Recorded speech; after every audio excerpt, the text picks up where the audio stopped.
नमस्कार। आज हमारे साथ में बातचीत के लिए बहुत ही ख़ास मेहमान मौजूद हैं। हमारे साथ मौजूद है राजस्थान सरकार में मुख्य सचिव के पद पर पदासीन श्री निवास सर। सर आपका बहुत-बहुत स्वागत है, बहुत-बहुत धन्यवाद दूरदर्शन से बातचीत करने के लिए। और सर सबसे पहले हम आपसे यही जानना चाहेंगे क्योंकि आपने न सिर्फ राजस्थान में बल्कि देश में यानी कि केंद्र के स्तर पर और विदेश में बहुत सारे जो पद हैं, महत्वपूर्ण पद हैं, वहाँ पर अपना की भूमिका निभाई है। तो वो सब जो आपका अनुभव रहा है वो किस तरीके से राजस्थान के अंदर प्रशासनिक सुधार, बदलाव या विकास की दिशा में मददगार साबित होगा? आज दूरदर्शन में आपसे बात करते हुए मुझे बड़ा हर्ष है। 17 नवंबर 2025 को मैंने मुख्य सचिव का पदभार ग्रहण किया था। मैं आभारी हूँ माननीय मुख्यमंत्री जी श्री भजनलाल जी शर्मा का कि उन्होंने मुझे आमंत्रित किया इस पद पर काम करने के लिए, और माननीय प्रधानमंत्री जी का भी आभार हूँ कि उन्होंने मुझे केंद्र सरकार से रिलीव करके यहाँ भेजा है। राजस्थान मेरा कर्मभूमि रहा है। मैं यहाँ पर 1989 में आया था। 37 इयर्स हो गए हैं, और जो सीख मैंने सीखी थी as one of the best governed states of India, यही जो लेसन्स राजस्थान में continuity of stability of tenure हैं, रूल ऑफ लॉ की इम्प्लीमेंटेशन है, टू वर्क विदाउट फियर और favour, protecting weaker sections, protecting girl child, ये सीख जो मैंने यहाँ सीखा था शुरुआती दशक में, ये मेरे पूरा करियर में काम आया है। और ये लर्निंग्स जो थे as a techno administrative reformist in governance, पिछले 3.5 दशकों से मैंने ये अडॉप्ट किया था। जो पिछले दशक से जो मैंने सीखा था, ये था कि टेक्नोलॉजी इन गवर्नेंस किस प्रकार से यूज़ किया जाए।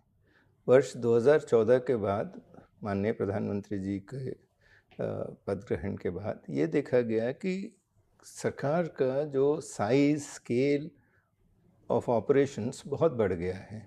जैसे जनधन अकाउंट्स आज सबके पास हैं, आधार सबके पास हैं, मोबाइल हैं। सो जनधन, आधार, मोबाइल ट्रिनिटी को लेते हुए कई स्कीम्स को डिजिटाइज कर दिए गए, कई संस्थाओं को डिजिटाइज किया गया था, कई public institutions fully digital institutions हैं। तो जो गवर्नमेंट और सिटीज़न के बीच में जो दूरी है वह आज की तारीख में टेक्नोलॉजी के माध्यम से बिल्ड किया जा रहा है। और इस प्रकार का टेक्नो एडमिनिस्ट्रेटिव रिफॉर्म के साथ मैं पिछले दशक से जुड़ा हुआ हूँ, और मैं समझता हूँ कि राजस्थान में भी कई सारे process simplifications, process re engineering और bringing citizens and government closer, जो पॉलिसी पैराडाइम है मैक्सिमम गवर्नेंस मिनिमम गवर्नमेंट, इसको ध्यान में रखते हुए किस प्रकार से राजस्थान में सुशासन को और भी बढ़ावा दिया जा सकता है, इसके ऊपर मैं काम करना चाहता हूँ। सर जैसा आपने बोला कि आजकल तकनीक जो है उसका इस्तेमाल करना होगा तभी हम क्रियान्वयन या जो निगरानी तंत्र उसको मजबूत कर पाएंगे। लेकिन इस दिशा में जब हम सोचते हैं कि राजस्थान जो है वहाँ पर लिटरेसी रेट जो है वो देश के मुकाबले औसतन जो रेट है उससे भी कम है, तो ऐसे में किस तरह की चुनौतियाँ इस दिशा में आप सोचते हैं और क्या आपने प्लानिंग करी कि किस तरीके से इस दिशा में आगे बढ़ेंगे? राजस्थान का जो विकसित राजस्थान 2047 का डॉक्यूमेंट है, ये बहुआयामी डॉक्यूमेंट है, काफ़ी विजनरी डॉक्यूमेंट है, फ्यूचरिस्टिक डॉक्यूमेंट है। और इस डॉक्यूमेंट में मीडियम टर्म गोल्स और लॉन्ग टर्म गोल्स कई सेक्टर्स में इंडिकेट किए गए। ये कोशिश किया गया कि राजस्थान की इकोनॉमी बाय 2030 तक ऑलमोस्ट डबल तक पहुंचने की किस प्रकार से ग्रोथ, किन सेक्टर्स में ग्रोथ रेट हो सकता है, किस प्रकार से कैपिटल इन्वेस्टमेंट आ सकता है, और कौन से एरियाज़ में कैपिटल इन्वेस्टमेंट आएगा।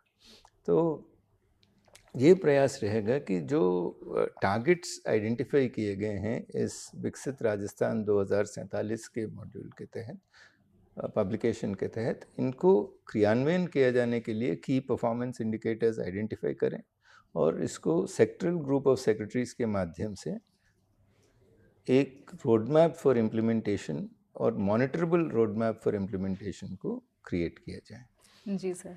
और सर एक जगह हम पढ़ रहे थे कि आपने बोला था कि जो विकसित राजस्थान 2047 है वो आपका एक प्रमुख प्राथमिकता आपकी है, और इसी तरीके से केंद्र में विकसित भारत 2047 जो है उस पर काम चल रहा है, और उस पर काफ़ी सारे जो है एक्शन प्लान्स भी बन रहे हैं कि एक सेक्टोरल ग्रुप ऑफ सेक्रेटरीज उस तरीके से करके। तो क्या सर आपके पास में, क्योंकि आप वहाँ से आए हैं, तो किस तरीके से एक नया विज़न होगा ताकि ये जो डॉक्यूमेंट है इसको हम ज़्यादा अच्छे तरीके से इम्प्लीमेंट कर सकें? जो विकसित भारत है 2047 एक व्यापक व्यूह रचना है। इसमें कई वर्षों से काम हो रहा है नीति आयोग के माध्यम से। सेक्टरल ग्रुप ऑफ सेक्रेटरीज हैं, हर ग्रुप को अपने अपने सेक्टर में टारगेट्स डिटरमिन करने हैं और इसको आगे बढ़ाना है। इसी प्रकार से विकसित राजस्थान डॉक्यूमेंट जो हाल ही में रिलीज़ हुआ था, उसी क्रम में सेक्टरल ग्रुप ऑफ सेक्रेटरीज को इम्प्लीमेंटेशन रोड मैप बनाने के लिए गठित किया गया है। मैं एक्सपेक्ट करता हूं कि की परफॉर्मेंस इंडिकेटर्स पर ये सेक्टरल ग्रुप ऑफ सेक्रेटरीज काम करके आगे ले जाएंगे। और इनोवेशंस का काफ़ी महत्व दिया गया है, इमेजिनिंग इंडिया थ्रू इनोवेशन। तो जी। कई इनोवेशंस नवाचार ट्राई करते हैं, जिस प्रकार से चूरू में खेलो इंडिया अवार्ड मिला था। इसी प्रकार से सिलिकोसिस केयर के ऊपर राजस्थान को अवार्ड्स मिले हैं, गोपाल रत्न अवार्ड्स मिले हैं, कई अन्य water awards, national water awards अभी हाल ही में मिले हैं। इस प्रकार से कई इनोवेशंस जो फील्ड में हो रहे हैं, इनको भी प्रोत्साहन देने के लिए यंग ऑफिसर्स को भी अपॉर्चुनिटी रहेगा। सर एक जिस तरीके से राजस्थान की छवि जो है वो आने वाले टाइम पर इस तरह से मानी जा रही है कि हमारे यहाँ पे काफ़ी खनिज संपदा है, पर्यटन की दृष्टि से काफ़ी इंपॉर्टेंट है, तो इंडस्ट्रीज़ के लिए काफ़ी एक इम्पॉर्टेंट हब बन करके राजस्थान उभर के आ रहा है। ऐसे में राजस्थानी प्रवासी दिवस हम मनाने जा रहे हैं 10 दिसंबर को, तो उसको लेकर के किस तरह की प्लानिंग जो है वो सरकार की तरफ से है? प्रवासी राजस्थानी दिवस माननीय मुख्यमंत्री जी का विजन है। 10 दिसंबर को ये दिवस मनाया जाएगा। लगभग 4 से 5 हज़ार प्रवासी राजस्थानी इसमें भाग लेंगे। और राजस्थान हमेशा एक बहुत अच्छा होस्ट स्टेट रहा है, टूरिज़्म मेजर सेक्टर है। और अपेक्षा करता हूँ कि जो 7 सेक्टरल प्रेजेंटेशंस हैं इस प्रवासी राजस्थानी दिवस के दौरान, ये बॉन्डिंग भी बढ़ाएंगे, cultural bonds, also contribution by प्रवासी राजस्थानीज टू डेवलपमेंट ऑफ राजस्थान, ये बढ़ाने के लिए एक महत्वपूर्ण कदम के रूप में उभरेगा।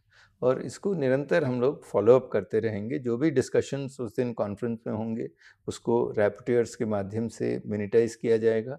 और फॉलोअप भी इन जो मेजर राजस्थानीज, जो प्रवासी राजस्थानीज हैं, इनके साथ हम लोग एंगेजमेंट जारी रखेंगे। जी सर। और एक सर जिस तरीके से राइजिंग राजस्थान जो है वो करके हमने बहुत बड़ा इवेंट किया था और काफ़ी सारे उसके अंदर जो है निवेश संभावनाएं भी बनी थी, तो सर उनकी क्या प्रगति है और किस तरीके से हम आगे बढ़ रहे हैं उस दिशा में? राइजिंग राजस्थान का मैंने रिव्यू किया था। राइजिंग राजस्थान माननीय मुख्यमंत्री जी के अध्यक्षता में एक इन्वेस्टर समिट था, जो बहुत ही प्रभावी इन्वेस्टर समिट था। लगभग 35 लाख करोड़ का इन्वेस्टमेंट के MOU साइन हुए थे। और हाल ही में मैंने जब रिव्यू किया था तो इसमें लगभग 8 लाख करोड़ के प्रोजेक्ट्स ग्राउंडिंग स्टेज तक पहुँचे हैं। इनमें न्यू एंड रिन्यूएबल एनर्जी के प्रोजेक्ट्स लगभग 6 लाख करोड़ के हैं, और दूसरे अन्य प्रोजेक्ट्स हैं, अन्य डिपार्टमेंट्स के प्रोजेक्ट्स हैं। एंगेजमेंट निरंतर जारी है। ये प्रयास किया जाएगा कि हर इन्वेस्टर जो MOU साइन किया है, और जो MOUs को भी 3 कैटेगरीज में वर्गीकृत करके, जो A कैटेगरी MOUs के साथ ज़्यादा एंगेजमेंट की तरफ हम लोग बढ़ रहे हैं। सर एक जैसे हमने केंद्र में देखा था कि आपने डिजिटल एम्स करके प्रोजेक्ट जो है या हॉस्पिटल जो है उसमें एक बड़ी भूमिका आपने निभाई थी, तो उसी तरीके से सर क्या आपकी कुछ प्लानिंग है कि राजस्थान में भी इस दिशा में कुछ किया जा सके? राजस्थान काफ़ी एडवांस स्टेट हैं, टेक्नोलॉजिकली अच्छा है सिस्टम्स। जनसंपर्क पोर्टल नेशनल बेस्ट प्रैक्टिस हैं। राजकाज पर भी जो E-ऑफिस एनालिटिक्स के फाइल मॉनिटरिंग होता है, वो काफ़ी स्ट्रीमलाइन मॉनिटरिंग है। ये मैं देखना चाहूँगा फॉर्म सिंप्लीफिकेशन, और जहाँ पर 2-3 विभागों का जहाँ समन्वय है, वहाँ पर प्रोसेस री इंजीनियरिंग की संभावना हो सकती है।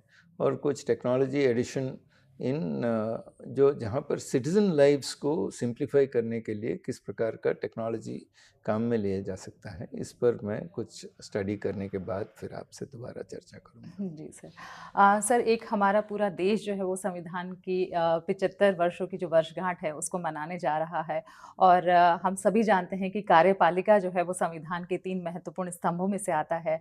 आपने अपने 36 वर्षों के लगभग कार्यकाल में कार्यपालिका में भूमिका भी निभाई है और कार्यपालिका को बहुत करीब से भी देखा है। तो आप उसको किस तरीके से देखते हैं कि क्या संविधान निर्माताओं ने जो भूमिका ब्यूरोक्रेसी या कार्यपालिका को दी थी वो कितना हम निभा पाए और आगे जो कमियां भी अगर हमारे पास में रही हैं तो उनको हम किस तरीके से सुधार सकते हैं? राष्ट्रीय संविधान दिवस नवंबर 26 को मनाया जाएगा। इस दिवस के दिन सारे अधिकारी, कर्मचारी प्रिएम्बल रीडिंग करेंगे और उसके पश्चात जो राष्ट्रीय इवेंट्स हैं उनमें भी भाग लेंगे और इस प्रक्रिया के माध्यम से हम लोग अपने आप को रीडेडिकेट करेंगे। संविधान देश का बेसिक लॉ है, basic law of the land है और constitutional values are not only legal values पर they are also moral and ethical values. तो ये वैल्यूज़ हम लोगों को पूरा जीवन में अपनाना है, whether they are a individual citizen, a public servant और इन एनी अदर प्रोफेशन। तो ये these values have to be lived through out.